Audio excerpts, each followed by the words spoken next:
तुरंत खुला छोड़ा जाएगा ताकि इसे आगे बढ़ाया जा सके। पुराने समय की बात है। एक छोटे से गांव में एक नाई रहता था। नाम था माधव। वह अपनी ईमानदारी और सादगी के लिए पूरे गांव में जाना जाता था। उसका जीवन साधारण था, लेकिन उसकी पत्नी रमा साधारण बिल्कुल भी नहीं थी। रमा बेहद चतुर, तेज तर्रार और बुद्धिमान थी। उसकी बातों में गहराई और सोच में परिपक्वता थी, जो किसी भी कठिन परिस्थिति को हल कर सकती थी। यही कारण था कि माधव के साधारण जीवन में भी लोग उसे और उसकी पत्नी को बहुत सम्मान देते थे। माधव की दुकान पर हर रोज गांव के लोग आते थे, जिनमें गांव के मुखिया से लेकर गरीब मजदूर तक शामिल थे। सभी की परेशानियां अलग अलग थीं, लेकिन हर कोई नाई के पास अपने मन की बातें खोलकर बैठता। माधव उनकी बातें सुनता और अपने सरल स्वभाव से उन्हें सांत्वना देता। लेकिन जब भी कोई बड़ी समस्या आती, वह अपनी पत्नी रमा से परामर्श लेता। रमा न केवल अपने पति को सही मार्ग दिखाती थी, बल्कि उसकी योजनाएं हर बार अद्भुत ढंग से काम भी करती थीं। एक दिन गांव के मुखिया का बेटा, जो कि अपने घमंड और उद्दंडता के लिए जाना जाता था, नाई की दुकान पर आया। उसने पूरे गांव में एक नई समस्या खड़ी कर दी थी। उसने अपनी ताकत और धन के बल पर गांव की जमीनों पर कब्जा करना शुरू कर दिया था। कई लोग उसके खिलाफ जाने से डरते थे, लेकिन रमा के कानों तक जब ये बात पहुंची, तो उसने अपने पति से कहा, यह अन्याय बर्दाश्त नहीं होगा। हम मुखिया के बेटे की योजना को उसी के जाल में फंसाकर उसे सबक सिखाएंगे। रात भर रमा ने एक योजना बनाई। अगले दिन माधव मुखिया के बेटे के पास गया और उससे मित्रता का दिखावा किया। उसने कहा, आपकी ताकत और प्रभाव तो बहुत बड़ा है, मैं भी आपकी सहायता करना चाहता हूँ। मुखिया का बेटा खुश हो गया और उसे विश्वास में ले लिया। उसने माधव को अपना खास समझ लिया और अपनी योजनाओं के बारे में उसे बताने लगा। लेकिन माधव की हर बात रमा सुनती थी और समझती थी।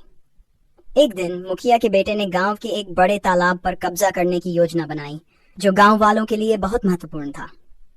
रमा ने उसी तालाब पर एक पूजा का आयोजन करवाया। उसने गांव वालों को बताया कि यह पूजा गांव की भलाई के लिए जरूरी है और इस दौरान तालाब का उपयोग नहीं किया जा सकता। मुखिया के बेटे ने इसे नजरअंदाज किया और तालाब पर अपना अधिकार जताने आ पहुंचा। लेकिन जैसे ही उसने कदम रखा, रमा ने उसकी पूरी योजना का खुलासा कर दिया। गांव वाले उसके खिलाफ खड़े हो गए और मुखिया का बेटा शर्मिंदा होकर भागने पर मजबूर हो गया। इस घटना के बाद मुखिया ने अपनी हार को चुपचाप सह लिया, लेकिन उसके बेटे के मन में बदले की आग जल उठी। उसने रमा और माधव को सबक सिखाने की ठानी। वह चुपचाप एक योजना बनाता रहा। एक रात जब माधव और रमा सो रहे थे, तभी उनके घर के बाहर कुछ हलचल हुई। कुछ लोगों ने उन्हें धमकाने के लिए उनके घर पर पत्थर फेंकने शुरू कर दिए। रमा ने समझ लिया कि यह मुखिया के बेटे का काम है। उसने तुरंत अपनी बुद्धि का सहारा लिया। वह बाहर आई और अंधेरे में खड़ी होकर जोर से बोली, हम जानते हैं कि तुम कौन हो। अगर हिम्मत है तो सामने आकर बात करो।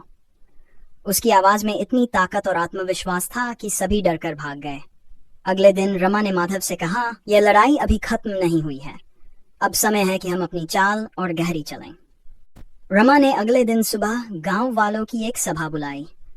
उसने सबके सामने मुखिया के बेटे के अत्याचारों का पर्दाफाश किया और गांव के लोगों से कहा कि अगर वे एकजुट होंगे तो कोई भी उन पर अत्याचार नहीं कर पाएगा। रमा की बातें सुनकर गांव वाले प्रभावित हुए और उन्होंने उसके नेतृत्व में अपने हक की लड़ाई लड़ने का निश्चय किया। मुखिया के बेटे को यह खबर मिली तो वह और भी भड़क उठा। उसने सोचा कि अगर रमा और माधव को चुप न कराया गया तो उसका डर गांव वालों पर से खत्म हो जाएगा। रात को वह अपने कुछ गुंडों के साथ माधव के घर पहुंचा। उसने दरवाजा खटखटाया और जोर जोर से चिल्लाने लगा, माधव, बाहर आओ, आज मैं तुम्हें और तुम्हारी चालाक पत्नी को सबक सिखाऊंगा। रमा ने माधव को शांत रहने का इशारा किया और खुद दरवाजा खोला। वह एकदम बेखौफ खड़ी थी। मुखिया के बेटे ने गुस्से में लाल आंखों से उसे देखा और धमकी दी, तुम्हें मेरे खिलाफ खड़े होने की सजा मिलेगी। रमा ने मुस्कुराते हुए कहा, जो सजा तुम देना चाहते हो वह तुम्हारे ही गले पड़ेगी। उसके चेहरे पर आत्मविश्वास था, जिसने मुखिया के बेटे को एक पल के लिए सोचने पर मजबूर कर दिया। तभी अचानक गांव के कुछ लोग जो छुपकर रमा की योजना का हिस्सा थे, वहां आ गए। उनके हाथों में मशालें थीं और वे एकजुट होकर मुखिया के बेटे को घेरने लगे। ये देखकर मुखिया का बेटा हैरान रह गया। उसे समझ में आ गया कि रमा ने पहले से ही उसकी चाल को भांप लिया था। उसने वहां से भागने की कोशिश की, लेकिन गांव वालों ने उसे घेर लिया। रमा ने आगे बढ़कर कहा, अगर तुम ये सोचते हो कि तुम्हारे डर से हम चुप बैठेंगे तो ये तुम्हारी भूल है। ये गांव तुम्हारा गुलाम नहीं है। यहाँ के हर एक व्यक्ति की इज्जत और हक है, और अगर तुमने किसी पर अत्याचार किया तो पूरा गांव तुम्हारे खिलाफ खड़ा होगा। मुखिया का बेटा गुस्से से कांप रहा था, लेकिन वह अपनी हार मानने पर मजबूर था। उसने डर के मारे गांव वालों से माफी मांगी और वहां से चला गया, पर उसकी आंखों में जलती हुई नफरत साफ दिखाई दे रही था। उसने ठान लिया कि वह किसी भी हाल में रमा और माधव को मिटाकर अपने अपमान का बदला लेगा। अगले कुछ दिन शांति से बीते। गांव वाले खुश थे कि रमा की चतुराई ने उन्हें एक बड़ी समस्या से बचा लिया। माधव ने अपनी पत्नी की तारीफ करते हुए कहा, तुम्हारे बिना मैं ये सब कभी नहीं कर पाता। तुमने न केवल मेरा बल्कि पूरे गांव का मान बढ़ाया है। रमा ने मुस्कुराते हुए कहा, यह सब हमारी एकता की जीत है माधव। जब तक हम साथ हैं कोई भी हमारा कुछ नहीं बिगाड़ सकता। लेकिन रमा को पता था कि यह शांति अस्थायी है। मुखिया का बेटा शांत नहीं बैठने वाला। वह हर पल अपनी अगली चाल की तैयारी में लगा था। कुछ दिनों बाद गांव में एक अजनबी आदमी आया। उसने खुद को व्यापारी बताया और गांव में कारोबार करने की अनुमति मांगी। वह सभी से मिलनसार था और जल्दी ही गांव वालों के बीच लोकप्रिय हो गया। लेकिन रमा को उस पर शक था। उसकी आंखों में एक अजीब सी चमक थी जो कुछ छिपाने का संकेत देती थी। रमा ने माधव से कहा, यह आदमी साधारण नहीं है।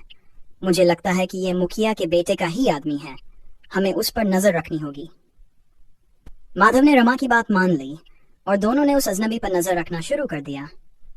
कुछ दिनों बाद रमा ने देखा कि वह अजनबी गांव के कुछ नौजवानों को अपने साथ लेकर जा रहा था। उसने बहाना बनाया कि वह अपने व्यापार में काम देगा और अच्छा पैसा कमाने का मौका देगा। रमा ने इस पर गहराई से सोचते हुए उन युवाओं से बात की और समझ आया कि उन्हें इस तरह से किसी अजनबी के साथ नहीं जाना चाहिए। लेकिन कुछ लोग उसके झांसे में आ चुके थे और उन्होंने रमा की बात मानने से इनकार कर दिया। रमा ने अगले दिन उस अजनबी के पीछे जाकर उसकी सच्चाई का पता लगाने का निश्चय किया। वह अकेले ही उसके ठिकाने तक पहुंची और वहां जो देखा उसे देखकर हैरान रह गई। वह अजनबी वास्तव में मुखिया के बेटे का खास आदमी था और वे मिलकर गांव पर हमला करने की योजना बना रहे थे। रमा ने बिना समय गवाए वहां से भागकर माधव को सब कुछ बताया। अब समय आ गया था कि रमा और माधव एक नई योजना बनाएं। इस बार यह युद्ध केवल उनके लिए नहीं था, बल्कि पूरे गांव के अस्तित्व के लिए था। रमा ने अपनी चतुराई और साहस से एक ऐसी चाल चली जो मुखिया के बेटे को उसकी जगह दिखाने वाली थी। रमा और माधव ने पूरी रात जाकर योजना बनाई। इस बार उन्हें पता था कि यह लड़ाई पहले से कहीं ज्यादा कठिन होगी।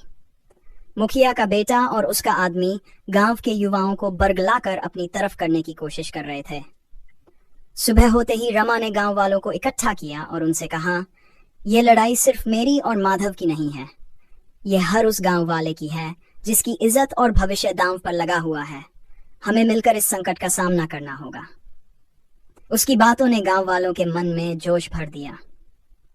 अगले कुछ दिनों में रमा ने अपनी चालें और तेज कर दी। उसने गांव के युवाओं से एक एक करके बातचीत की। उन्हें मुखिया के बेटे के असली इरादों के बारे में बताया और समझाने की कोशिश की कि यह उनके भविष्य के लिए कितना घातक हो सकता है। कुछ युवा तो उसकी बात समझ गए, लेकिन कुछ अभी लालचा में फंसे हुए थे। रमा को पता था कि यह लड़ाई सिर्फ बहस-ए-सेन ही जीती जा सकती। एक दिन रमा ने गांव में एक मेला आयोजित करने का प्रस्ताव रखा। यह मेला गांव के पुराने रीति रिवाजों का प्रतीक था और हर साल बड़ी धूमधाम से मनाया जाता था। रमा ने सोचा कि इस मेले में गांव वालों को एकजुट करने का अच्छा मौका है। उसने सबको अपने अपने हुनर दिखाने का अवसर दिया और गांव के बुजुर्गों से विशेष आशीर्वाद लिया। मेले के दिन पूरा गांव सज गया। रंग बिरंगी झंडियां, खाने पीने की दुकानें और विभिन्न खेलकूद की प्रतियोगिताओं ने हर किसी का मन मोह लिया। मुखिया का बेटा भी वहां आया, लेकिन वह इस माहौल को देखकर अंदर ही अंदर जल रहा था। वह जानता था कि रमा ने यह सब गांव वालों का समर्थन पाने के लिए किया है। उसने अपनी चाल चलने की ठानी। रात होते ही जब मेला चरम पर था, मुखिया के आदमी ने गांव के एक महत्वपूर्ण कुएं में जहर मिलाने की कोशिश की। उनका इरादा गांव वालों को कमजोर करने का था ताकि वे आसानी से हार मान लें। लेकिन रमा को इस बात का आभास पहले ही हो गया था। उसने कुछ भरोसेमंद लोगों को इस बात की निगरानी करने के लिए पहले से ही तैयार कर रखा था। जैसे ही मुखिया का आदमी जहर डालने लगा, रमा और उसके साथियों ने उसे पकड़ लिया। मुखिया का बेटा अब और बौखला गया। उसने खुलेआम रमा को चुनौती दी, तुम जितनी भी चालाकी कर लो, मैं तुम्हें और तुम्हारे पति को मिटा दूंगा। इस गांव पर मेरा हक होगा। उसकी आंखों में क्रोध और अहंकार झलक रहा था। रमा ने भी ठान लिया कि अब आर पार की लड़ाई होगी। उसने गांव के लोगों से कहा, हमारी एकता ही हमारी सबसे बड़ी ताकत है। अगर हम साथ रहेंगे तो कोई भी हमें नहीं तोड़ सकता, लेकिन हमें सावधान रहना होगा। दुश्मन हमें तोड़ने की हर कोशिश करेगा। अगले कुछ दिनों तक माहौल शांत रहा। मुखिया का बेटा अपनी नई योजना बनाने में लगा रहा। उसने अपने आदमियों को रमा के हर कदम पर नजर रखने के लिए भेज दिया। रमा और माधव को इसका अंदेशा हो गया था। वे जानते थे कि अब उनकी हर चाल पर दुश्मन की नजर है, इसलिए उन्होंने अपनी अगली योजना को और भी गुप्त और पेचीदा बना दिया। एक रात जब सब सो रहे थे, रमा चुपके से अपने घर से निकली और गांव के एक पुराने मंदिर में पहुंची। वहां उसने कुछ बुजुर्गों और अपने विश्वासपात्र साथियों को बुलाया। उसने उन्हें बताया कि मुखिया का बेटा गांव में अराजकता फैलाने की कोशिश कर रहा है और हमें उससे बचने के लिए एकजुट रहना होगा। तभी उनमें से एक बुजुर्ग ने कहा, रमा बेटी, तुम्हारी सूझबूझ और हिम्मत ने हमें कई बार बचाया है, लेकिन इस बार दुश्मन ज्यादा ताकतवर है। हमें कोई ऐसी तरकीब निकालनी होगी जिससे वह हमेशा के लिए हार मान ले। रमा ने सबकी बातें सुनी और एक गहरी सांस ली। उसने कहा, हम उसे उसकी ही चाल में फंसाएंगे। हमें उसे ऐसा जाल बिछाना होगा जहां से वह खुद को हारने के सिवा कोई रास्ता न देखे। अगले दिन रमा ने गांव वालों के बीच एक अफवाह फैलाई कि वह और माधव गांव छोड़कर जा रहे हैं। इस खबर ने मुखिया के बेटे को खुश कर दिया। उसने सोचा कि उसकी जीत पक्की है। उसने सोचा अगर रमा और माधव चले गए तो गांव पर उसका कब्जा आसान हो जाएगा। लेकिन यह रमा की चाल थी। वह और माधव गांव के बाहरी इलाके में छुपकर हर चीज पर नजर रख रहे थे।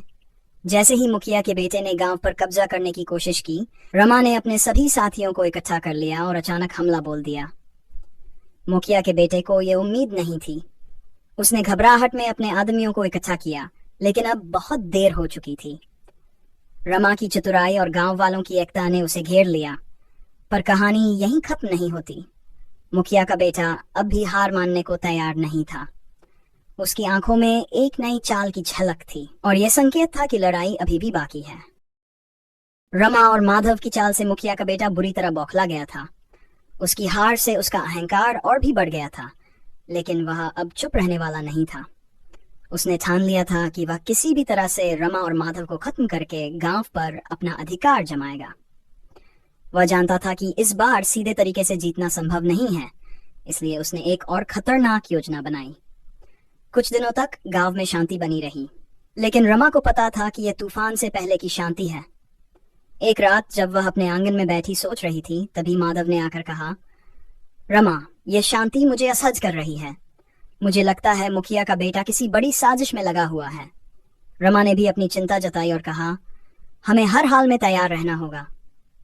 अगले दिन गांव में एक अनजान साधु आया। उसने बड़े बड़े वचन और आशीर्वाद देते हुए गांव वालों को अपने प्रवचनों में उलझा लिया। वह साधु अपनी कथाओं और मंत्रों से गांव वालों का विश्वास जीतने लगा। धीरे धीरे लोग उसकी बातों में आने लगे, लेकिन रमा को उस साधु पर शक था। उसकी आंखों में कुछ ऐसा था जो उसे बेचैन कर देता था। रमा ने उसकी हर गतिविधि पर नजर रखने का निर्णय लिया। कुछ दिनों के बाद रमा ने देखा कि साधु गांव वालों को अपने साथ एक विशेष पूजा में शामिल होने के लिए कह रहा था। उसने कहा, इस पूजा से गांव के सभी दुख और समस्याएं समाप्त हो जाएंगी। गांव वाले जो उसकी बातों में पूरा उलझ चुके थे तैयार हो गए, लेकिन रमा ने महसूस किया कि यह साधु असली नहीं है, बल्कि मुखिया का आदमी है। रमा ने माधव से कहा, यह कोई साधु नहीं है, यह हमारे गांव के लोगों को अपनी चाल में फंसा रहा है।